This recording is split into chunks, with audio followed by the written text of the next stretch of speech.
ये कैसा इंसान है? इसकी फांसी में बस कुछ ही क्षण बचे हैं और इसके चेहरे पर खौफ की बजाय ये मुस्कान कैसी? सभी गांव वाले तरह तरह की बातें करने लगे। ये सब सुनकर मनोज मन ही मन बात करता है। मैं जानता हूँ कि तुम सब बहुत परेशान हो, लेकिन मैं खुश हूँ। मुझे पता है कि मेरे मरने से स्वर्ण प्रभा को नई जिंदगी मिलेगी, जो मेरी फांसी की बात ही मुमकिन है। मनोज मुस्कुराने लगता है और अचानक उसकी आंखों के सामने एक पुराना मंजर घूमने लगता है। मनोज एक लकड़हारा था जो कड़ी मेहनत से लकड़ियां काटकर अपने घर का गुजर बसर करता था।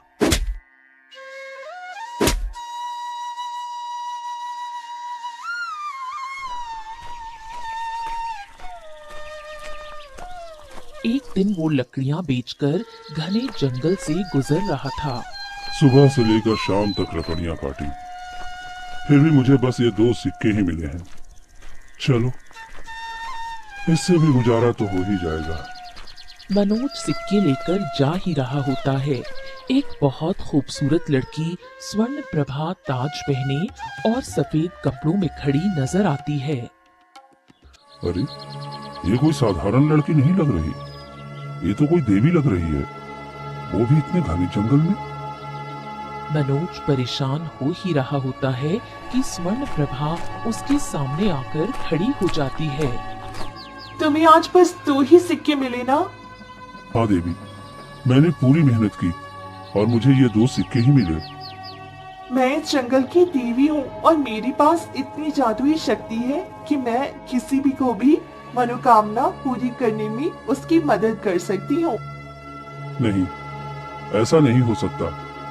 अगर तुम्हें मेरी बातों पर यकीन नहीं तो तुम अपने घर जाकर देखो। अगर तुम्हारा झोपड़ी वाला घर महल में नहीं बदल गया होगा तो फिर आकर मुझसे कहना। अगर मेरा चमत्कार सच हुआ तो तुम कल इसी वक्त यहीं इसी जगह आ जाना। इतना कहते ही स्वर्ण प्रभा वहाँ से घने जंगलों में ओझल हो जाती है और मनोज 2 सिक्के लेकर अपने घर की तरफ जाने लगता है। लेकिन वहाँ उसके घर की जगह एक बहुत ही बड़ा महल खड़ा होता है। ये क्या? मेरा तो घर यहाँ पर कच्ची मिट्टी का था, लेकिन ये इतना बड़ा महल कैसे आ गया? नहीं नहीं, ये मेरा घर नहीं हो सकता। तभी उस महल से उसकी पत्नी अनीता बाहर आती है। अरे अनीता, तुम इस महल से बाहर आ रही हो? आखिर ये सब क्या हो रहा है? पता नहीं जी, मैं घर में खाना बना रही थी और अचानक हमारा ये छोटा सा मिट्टी का घर इतने बड़ी महल में बदल गया।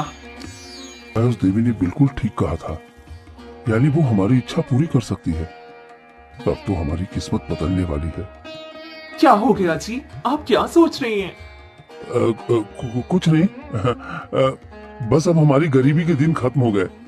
अब बस तुम खुश हो जाओ, तुम्हारी सारी इच्छाएं पूरी होंगी। मनोज उस हवेली के अंदर चला जाता है।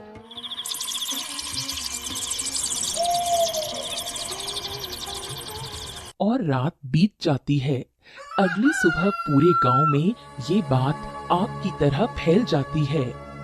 ये सच है, रात तक ये घर मिट्टी का था और रातों रात ये महल कैसे बन सकता है? सच में इसने जरूर कुछ गलत किया है, तभी तो इतने बड़े महल का मालिक बन बैठा है। सभी गांव वाले आपस में बातें करने लगते हैं। मनोज ये सारी बातें सुन लेता है।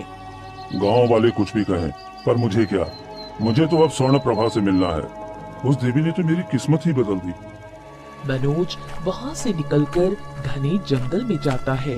वो देखता है कि अचानक वो जंगल एक काला और डरावना जंगल बन चुका है। ये जंगल तो कल जब मैं यहाँ आया था तब तो बहुत हरा भरा था, आज ये पूरा काला कैसे पड़ गया? ये क्या हो रहा है? मनोज परेशान हो ही रहा था कि तभी वहाँ स्वर्ण प्रभा आ गई। तुम्हें यकीन हुआ मेरी शक्तियों पर? तुम्हारा घर बदला? सच में देवी, मेरा घर तो बदल गया, लेकिन ये जंगल का क्या हाल हो गया है? ये पूरा जंगल काला कैसे पड़ गया? क्योंकि हर एक चीज की कीमत होती है। मैंने तुम्हें धन दौलत दी है तो उसकी कीमत इस जंगल को चुकानी पड़ेगी, क्योंकि तुम इस जंगल से लकड़ियां काटकर अपना जीवन बिताते हो। प्रकृति भी अपने वसूलों पर चलती है और अगर इसका वसूल तोड़ा जाए तो कीमत तो चुकानी ही पड़ती है।